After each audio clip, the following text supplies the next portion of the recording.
follow the sun. So today we continue with the Lazarus Blueprint. And if you remember last week, Lazarus, the beloved friend of Jesus, was very ill. But Jesus waited to show up. And Jesus arrived.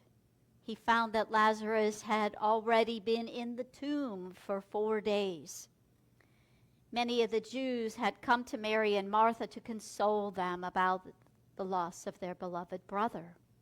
And when Mary and Martha came to where Jesus was, she said to him, Mary said, Lord, if you had been here, my brother would not have died. And Jesus replied, where have you laid him? Jesus followed everyone to the cave, which had a very large boulder lying in front of it. And Jesus said, take away the stone.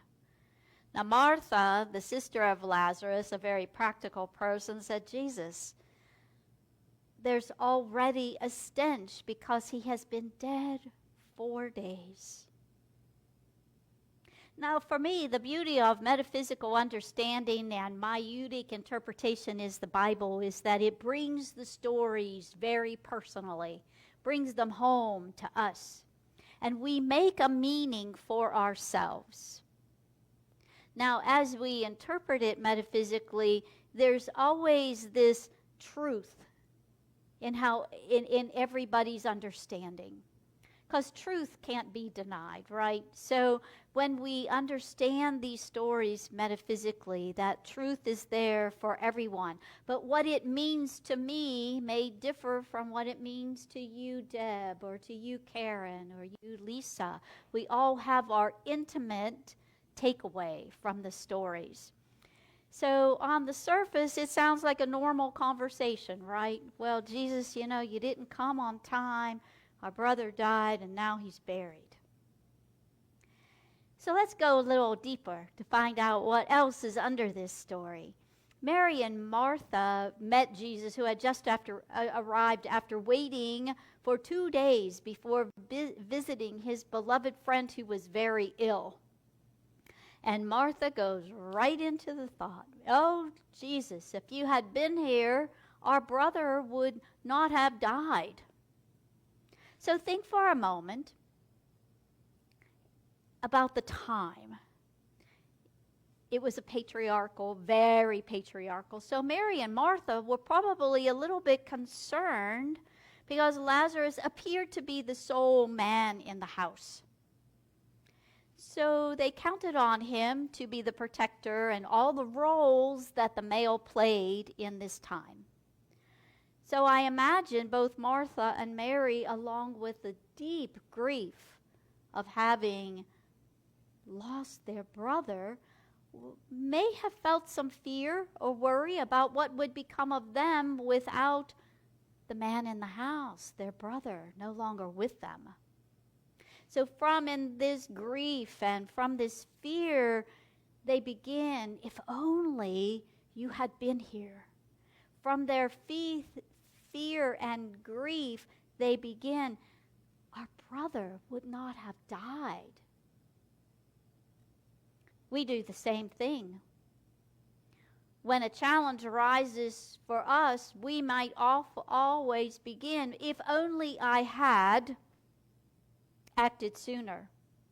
If only I had done this or that. Or if only I had not done this or that. And we go from the if only right into the blame. My boss made me so mad. No, he didn't. My partner makes me feel. No, they don't. That crazy driver made me yell and cuss and use sign language.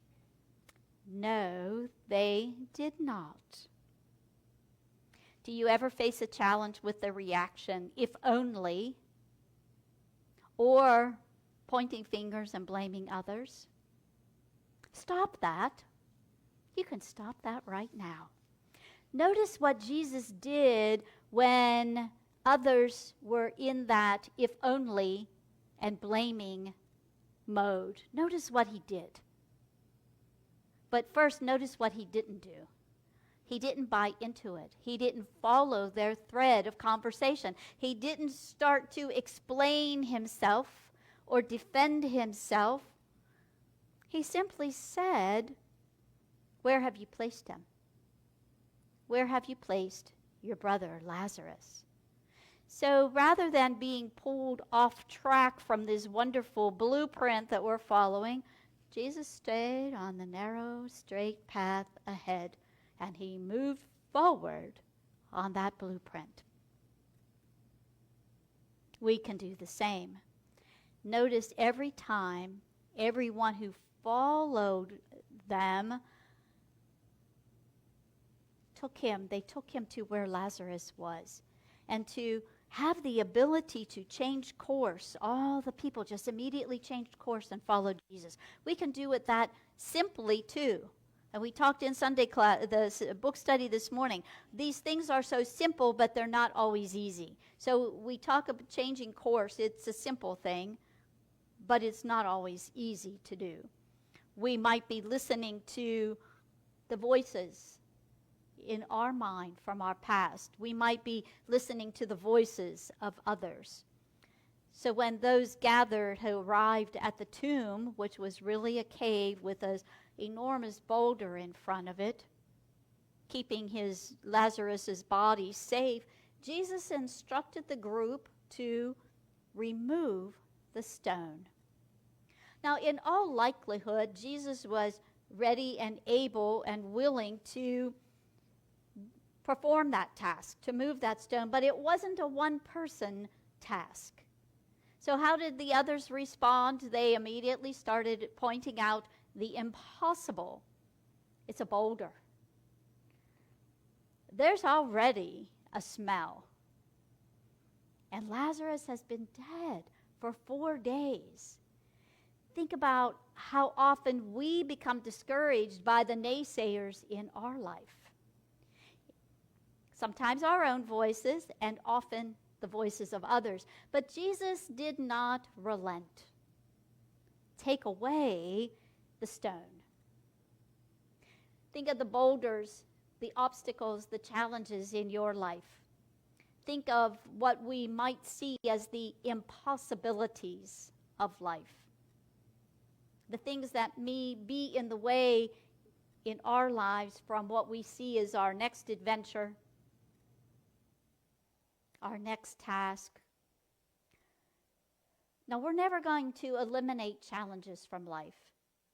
Challenges come, they go, they're part of life. It's our learning experiences. Those challenges, those obstacles allow us to build resilience. They allow us to nurture and grow our faith. And we can see what we're made of. So if our lives are going to be restored, as was the life of Lazarus, that boulder has to go. That boulder has to be moved. So how are we going to do that? It's also true if we are to experience healing of all nature in our life, restoring wholeness to our life, moving from this place to our next exquisite adventure. We've got to navigate the boulders, the challenges. They've got to go. They need to be eliminated. We, too, have to remove the stone. Now, someone long ago, a wise person, told me that it's always better to ask forgiveness than it is to ask permission. So I'm going to talk about April this morning.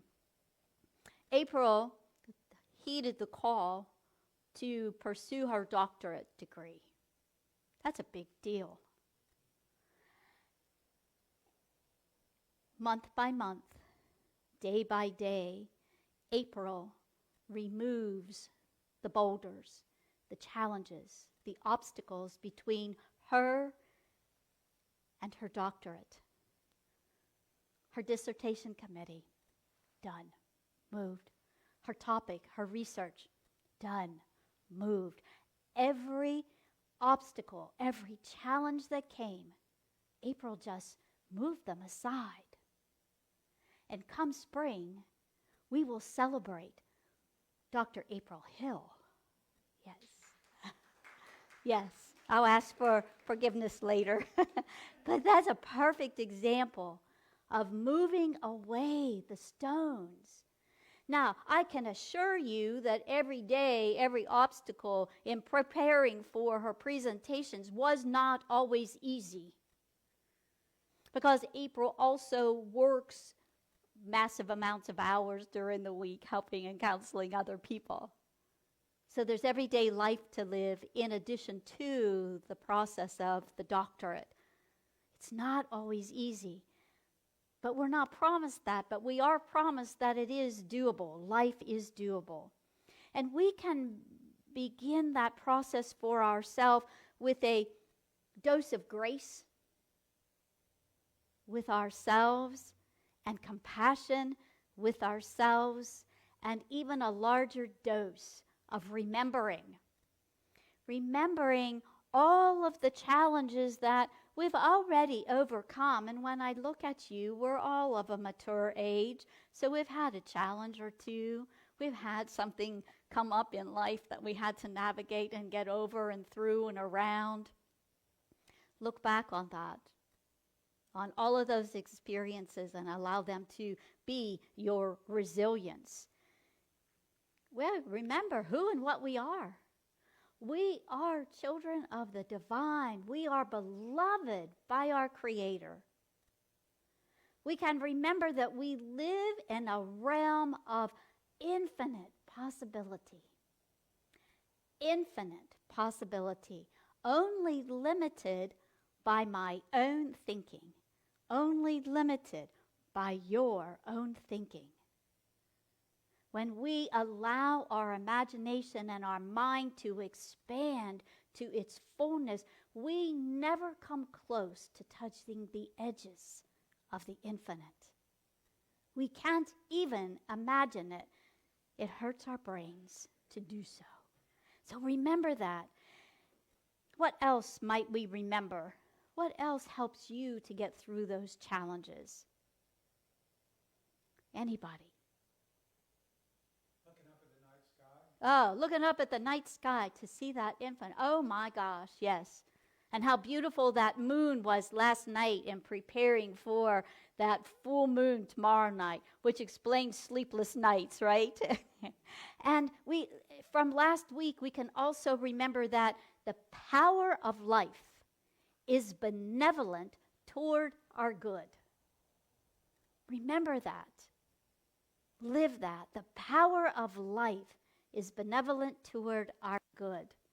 And we are infinitely creative, imaginative, and resourceful, and wise. And from this place of grace and compassion and remembering, it's nice to move to forgiveness. We can never do too much forgiveness. To forgive ourselves when those thoughts of worry, lack, fear, and doubt come up, because they do.